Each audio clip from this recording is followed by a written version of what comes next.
So the big question is this: what is life like on tour when you're playing professional golf? Sometimes it's good and sometimes it's tough. That's the question, and this is the podcast that's going to give you the answer. Welcome to Tales of the Tour on Stock Shot Secrets.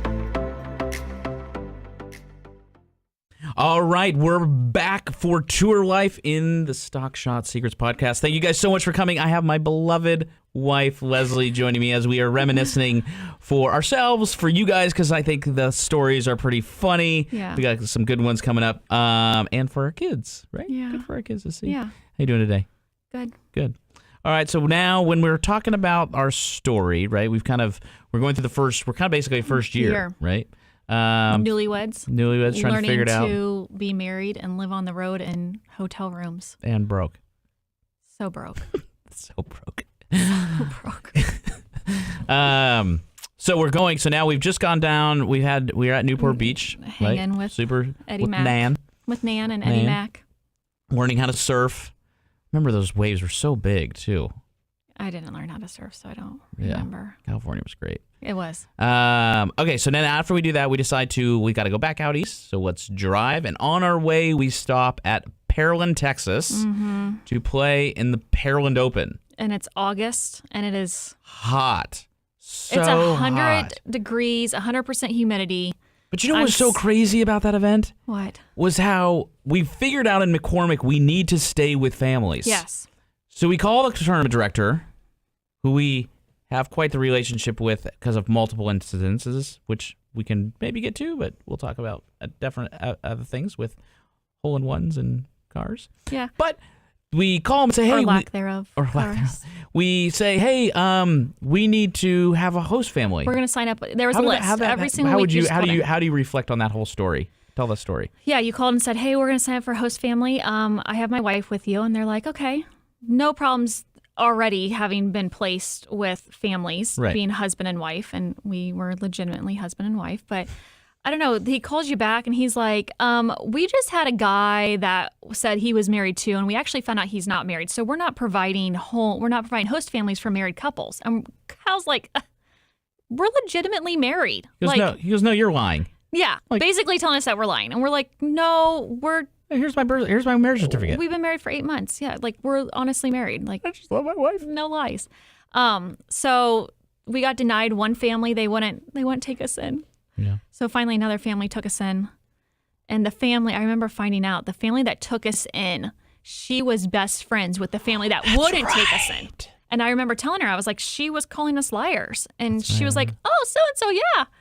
I'm playing cards with her tomorrow. I remember that. I was like, thanks for having us at your house. We're very thankful. Yep. So I go to Pearland. Unfortunately, So first hot. year, trying to figure out how to do it. Miss another cut. That's exciting. You played in the Pro-Am, though. Yes, I did play. Well, no, that story, we will get to that one next as we come circle back around into Pearland. Pearland's a pretty because that story is really yeah. that story doesn't happen for another year, which we'll kind of tease that one out there. As his game got better. Yes, my game got better because of the mentor that came into my life. Yeah, which you guys know is my Little bender. So we go to Pearland, miss another cut, so I suck. Miss the cut. We're hanging with the Bockies this weekend. They're staying with their friend. They have friends down in Pearland, so they're staying with them. Their friends were out of town for the weekend.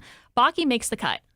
So we decide that I missed the cut, so we're gonna have a crab boil. Yep, have a crab boil and some cocktails. We head over to Costco. We pick up our crab. And Michelle Bocky says, I think I'll just stay up till 5 a.m. and then tee off at 7. And we play poker. He plays good the next day. Oh yeah, but we played poker all night. What did we do? What was crazy about Bocky's story, which we got to send this to Bocky. He'd love to do it. Bocky played Bocky, do you remember how he was a part of that crew in South California or Arizona where it was Old like Man Witherspoon gave him all this money. Yeah, it was the guy who like, started Grey Goose, and he basically got a pool of 5 or 6 mini tour players, and they would go and he would just watch them play. Right, just purely entertainment for him, for himself. And he funded. I think he funded their tour. Where was that deal? We needed that one. I don't know. All right. So we go from Pearland. Now we go to Hopkinsville, Georgia.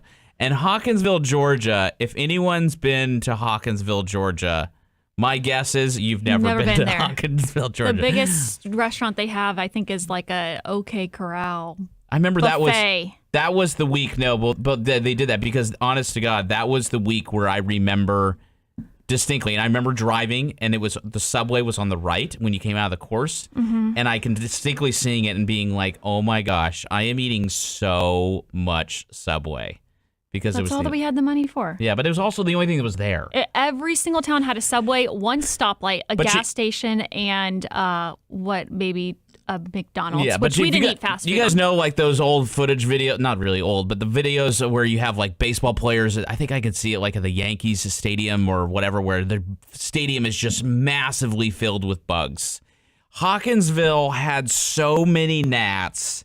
It was literally, they would cover your face. I mean, you're nothing. We were told. Barf. I mean, it was so bad. We were told there was Skin So Soft. Everyone was like, no, you got to get Skin So Soft. It's like this type of lotion. Yeah. Avon Skin So Soft. But don't use the stuff with the DEET. Yeah, that did not work. Everyone's like, no, dryer sheets work. Literally. So what would happen if you guys are seeing this, like on the video, if you guys are watching, you'd have your hat, and this is no joke. I had my hat, and then I would take the dryer sheet on the bill of the hat, and I would fold it down like this, and this is how I'd walk. Then I was actually wearing a visor, so I put it down the bowl of my visor. Then I had it where I had them wrapped around my head and around, and then it was like, it's Hopkinsville, Georgia, so gross. In like the summer, so it's like 110 degrees.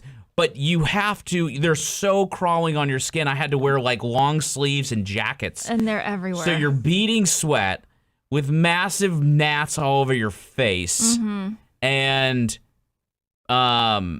it's really, really hard. And I remember seeing, I'm not going to say names, but it was this year where there's an instructor right now, and he was on the PGA Tour. And he was a guy who I eyed a lot, like looked up to looking at his golf swing. And I was like, man, that guy's swing is so good. And my instructor, when I was living in Columbus, we were always looking at his swing. And I remember seeing, but he was known to being like a range rat, meaning like the dude just hit balls but had no idea how to play. And I remember seeing, and I was hitting next to him on the range, hitting balls. In and Hopkinsville? Hopkinsville, y'all. And I'm like, this dude's swing is like poetry in motion. It's so good. And I'm like, man, this guy's great. How am I ever going to beat him? And I remember Is that when you started really studying like the swing and like? I think I was always pretty obsessed with videoing, right? Like I videoed a lot. I videoed in college. I videoed and I remember being in high school, and I had my swing coach in high school, and I showed him this video. I was like, so what do you see? He's like, everything looks good to me. And I was like, man, that's not going to work out for me. Like, I need more. Yeah, I need Why? more. Why? Yeah, give me the why. Right? I had been pretty obsessed with it forever. But I'm hitting balls next to this guy, and his swing's so good, and we're hitting on and then I go to the putting green, and he goes to the 10th tee. If you remember the 10th tee, it was like that little dog leg left. This was 2 holes before the toupee grass. My mind literally was going to the story of the toupee grass, and I'm like 1, 2, 3. Yeah. So, but he sits on the 10th tee, and he makes these practice swings. I'm like, oh, this is gonna be so good. I want to know and who he this hits person this. is. You have to tell me later. Just blows it 70 yards right, and I'm like, oh, this is why he's playing in the Hooters Tour right now. He just doesn't know how to play. Right. But like swings it so good. But there's such an art between learning how to play and then like I'm blowing like, just out of because bounds. he swings it good, and you're saying like he swings it good, like it's pretty. It's a pretty swing. Yeah, it's pretty. Okay. It just play. looks like a beautiful swing. Yeah. Okay. So honey, back to Hopkinsville, our family that we stayed with. We stayed with this family every year. And they had a beautiful home. It's so weird. We were in these small towns, and they had these huge, massive homes. Yeah, massive. It was crazy. He had this beautiful brick colonial home. I will never forget how it was just gorgeous. And then next to his property, he had this pole barn, which was like his party barn. Yeah, and it was a party barn. It was a party barn. I mean, inside and dude it would had smoke like crazy meats and it had like a full industrial kitchen. What did he do? I don't know, something. Something in Hopkinsville. But we would sit on the front porch and have our coffee in the morning. I loved that little front porch when it was. I remember we got rained out a couple times at that tournament. Yeah. The last time we played there. But the houses were always so great and so nice. Some of them were. This one we didn't really actually stay inside the host some house. Smelled we were like cats and parrots, but parrots talking in the middle of the night or weird stuff. But this one we were staying in like their guest house, and it was like, oh my gosh, we are living the high life. Right. Not really, but yeah. So Hopkinsville and those gnats. Yeah, the gnats are brutal. There's just nothing you can do. I did play good at that course, though. Okay. I played good that week. I think I actually have a picture of the Hooters. So you had the Hooters Tour bus, and on the bus was the leaderboard, Mm-hmm. and they had each guy's name on a magnet, so they would place the guys up there playing. And I think you shot pretty low there. I have a picture. Oh, you were in. I have the newspaper article. Oh yeah. They also so during the Hooters Tour events, you had you had your pro-ams on Wednesday, but then they also have like little clinics here and there for kids. So I think you were doing a clinic. Yeah. And you're on the front page of like the Hawkins Times, whatever. Hawkinsville Time. Yeah. Right. I have that article I think at though home. too, like not I know my strengths and know my weaknesses, and I think that why Hawkinsville for me, I played good there was like every college event I ever won, the weather was always pissing rain or snowing or whatever, and I being not braggadocious, but like I'm very mental. Yeah, here I am. Let me tell you, but being. Let me tell you how good at golf I am. But being very mentally resilient in the fact that like when it's pouring down rain, I'm like, it's pouring down rain. If there's 100 players in the field, it's now a field of 12. Like I could mentally fight through all that stuff. And same with cold weather. In the Hawkinsville, I was just like, I was embracing the struggle. So I was but I mean, God, it was so bad. I mean, you guys think this is bad. Whatever you're thinking, it was 12 times worse. But at this time, I'm now learning to become a caddy. I don't know. I never any time in my caddy career did I know like what club to hand you, what your distances were. Yeah. I didn't read putts. So, but I'm understanding like, I should probably, now's the time I hand him his putter. Now's the time I grab the pin. And to the point, I guess it's a good time to kind of parlay that in the fact that many of you guys are probably thinking like, how does Kyle, who's spending $3,000 a week, have his wife caddying, which is great, but like doesn't really help, right? So for Les, when she was caddying,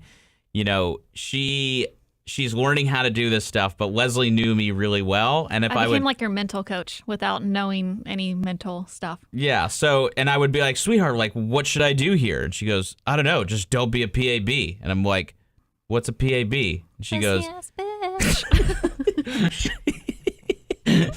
or she said, just do as Jen Dressel does, right? Yeah, So play your natural instinct. Just do what you... Just stop being a sissy, like man up and like, let's go. And I'm like, yes, ma'am, whatever you say, ma'am. Right? Yeah. So she's... was this when we started... No, McCormick. We started Say by the Bell Trivia. Oh, yeah. So that was a huge thing. He was really good at golf, but his mental side, Yeah. he just could not get his head out of his buns.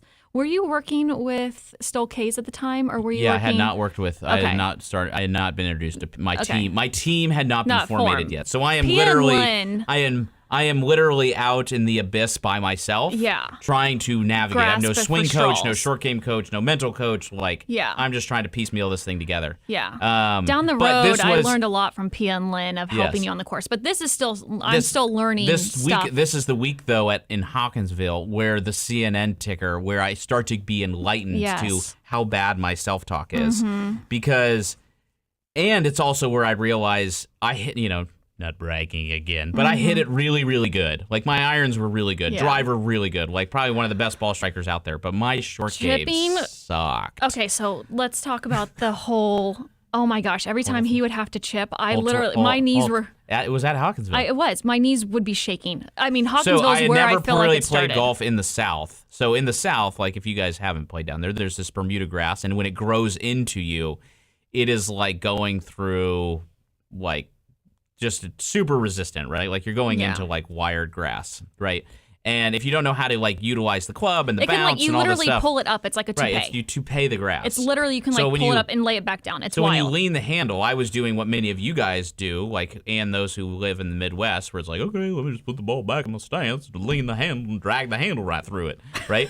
Like that's a good way to suck in the South. So I'm having to figure out how to... Because of the grass. Because of the grass. Because of the grass. Georgia. Was that what was the that grass? was Bermuda grass. Not Georgia. Not Georgia. Georgia. Hey guys, I hope you are enjoying this episode of the Stock Shots Secrets podcast. If you are enjoying it, be sure to like this episode. Be sure to subscribe so you can always see when they're coming out. And most importantly, if you would be so kind to be able to share this podcast with other passionate golfers who are trying to get better and build stock shots, because it grows through you sharing it. Thank you so much for tuning in. And now back to Stock Shot Secrets. So that was the week where it was so grainy and it was so Bermuda that anytime I missed the green, I see the shot. And I would do it, and I would hit it, and I make a practice swing to pay. And Leslie's sitting there, and this was after we did it on the third hole. She goes, "Sweetheart, literally, you're killing me. You're killing me, Smalls. Like above your head, it's like it's a CNN ticker that says like I suck. Don't flub this. Don't flub this. Is flub the right? Yeah. Don't flub. Go, babes. I know. Right? And I'm learning at this time. Yeah, and I'm investing. And I'm flubbing chips everywhere. I'm still playing good, but it's like I shot 67 and I flubbed 2 chips. But you were a great putter. It was your chipping, and your mental and your chipping. And are you a better chipper now? Are you a chipper? I chip all right, but who's a good chipper at TGR? Mitch is the best. I was going to say Mitch. Dude's I think short more, game is I've second heard. to none, and he gives me chipping lessons. That Mitch. But I had to reinvent it, right? And we'll get down to that story later on. But now you needed Mitch when you were playing. Yeah, I know. Now it's way better. That's where I can just every single time you had a chip, I was like, well, there goes that. Yeah. So now after we do, we've gone to Hopkinsville. But I would never say that. Except for after the round. Well, I'd be like, I love you. Don't be so stupid.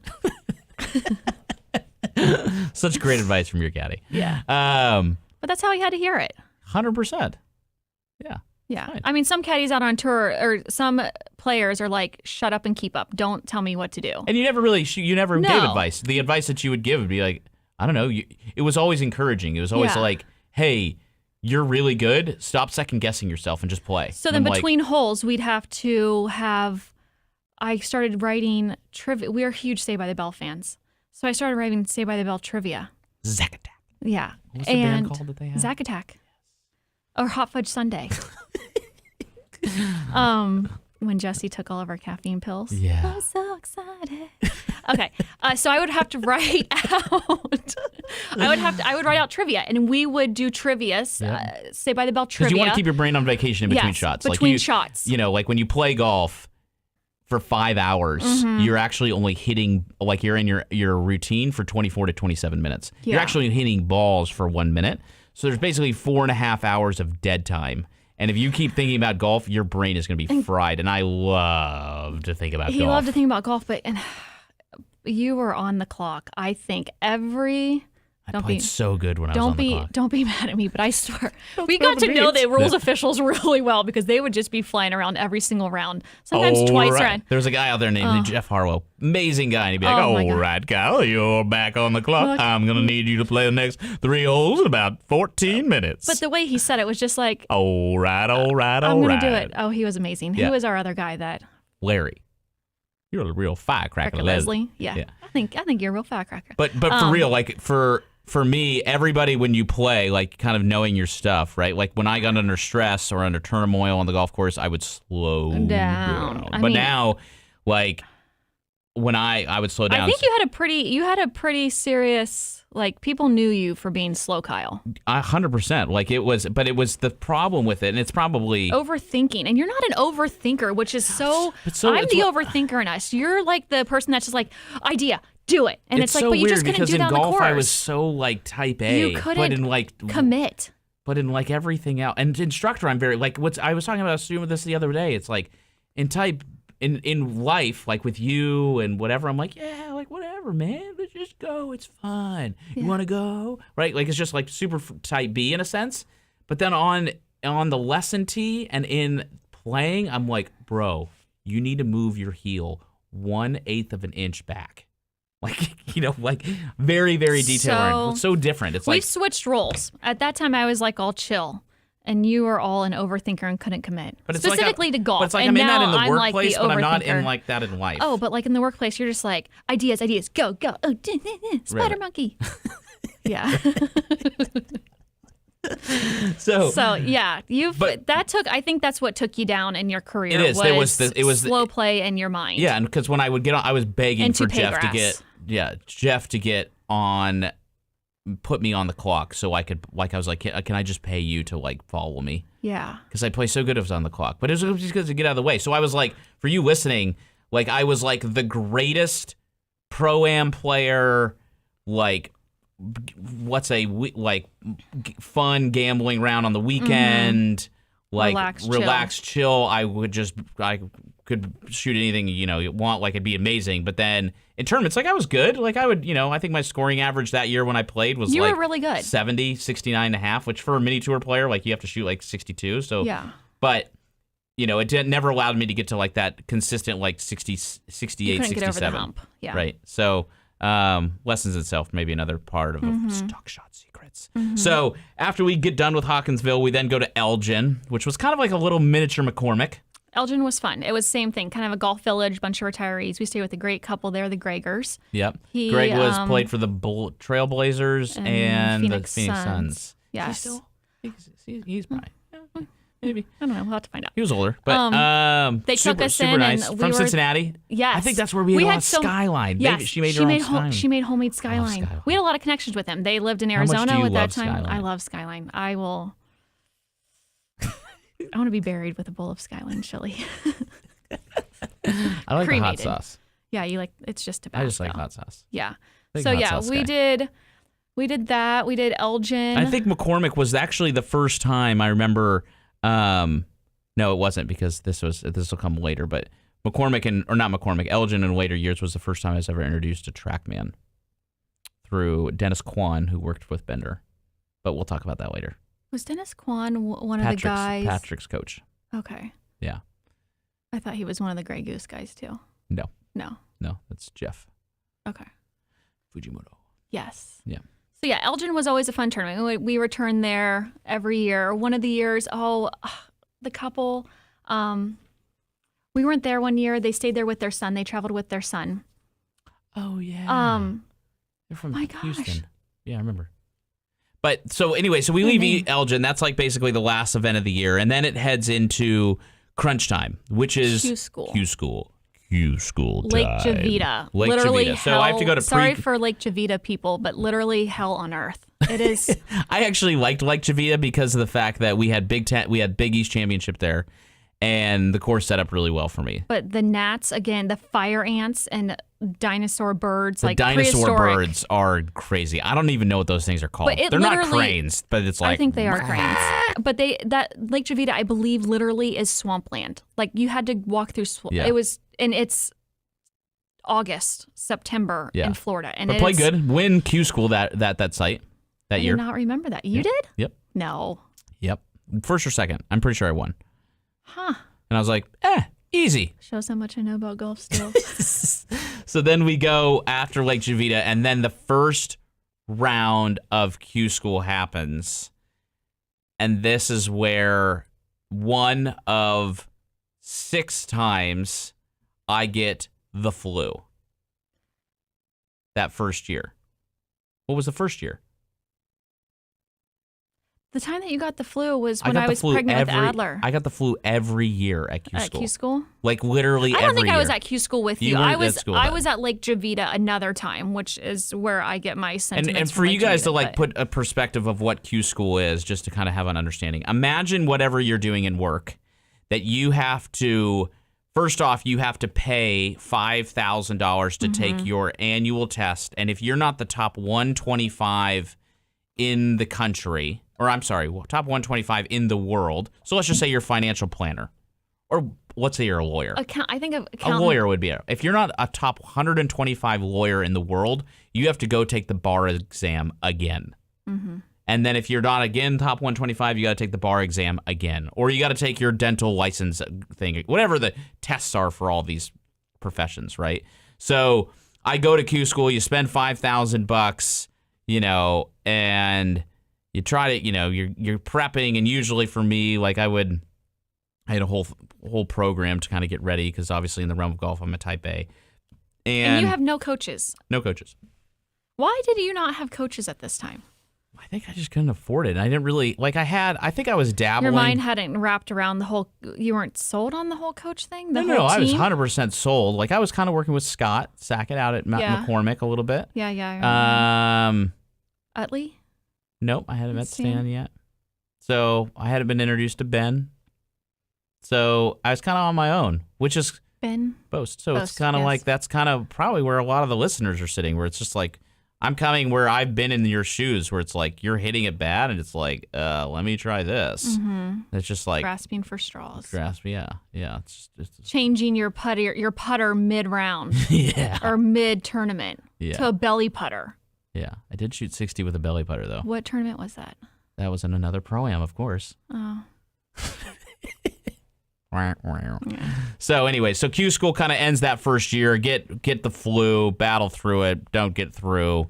And then at that point we head back to Arizona. We head back to Arizona. And we're now living life back in Arizona. Right. So first year, married, you've had a career change from culinary chef, making amazing deals or amazing meals for celebrities to now caddying in Natville in 110 degrees with sleeves on.